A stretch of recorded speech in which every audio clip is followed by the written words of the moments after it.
காற்றாற்று வெள்ளம் வருவதால் தூத்துக்குடி முத்தியாபுரம் பகுதியில் உள்ள முதியோர்களை காவல்துறையினர் நிவாரண முகாமிற்கு அழைத்துச் சென்றனர். தூத்துக்குடி மாவட்டத்தில் கடந்த 2 நாட்களாக தொடர்ந்து மழை பெய்து வருகின்றது. இதனால் தாழ்வான பகுதிகளில் மழைநீர் சூழ்ந்து குளம் போல் காட்சியளிக்கின்றது. இந்த நிலையில் ஓட்டப்பிடாரம், கயத்தாறு, புளியம்பட்டி உள்ளிட்ட பல்வேறு பகுதிகளில் பெய்து வரும் மழை காற்றாற்று வெள்ளமாக பாய்ந்தோடுகின்றது.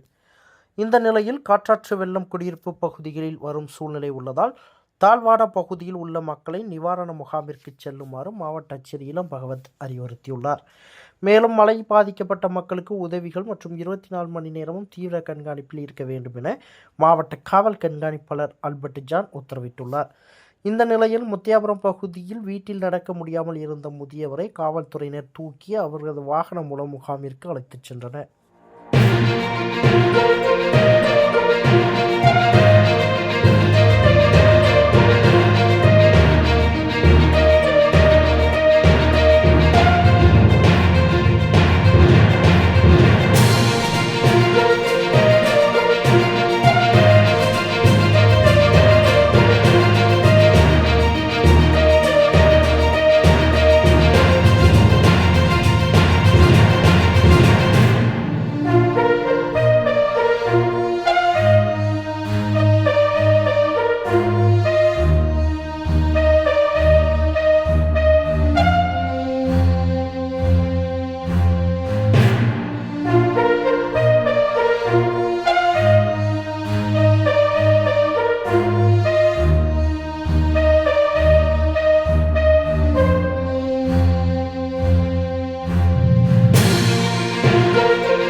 செய்திகளை உடனுக்குடன் தெரிந்து கொள்ள உங்கள் கரம் டிவியை சப்ஸ்கிரைப் செய்யுங்கள்.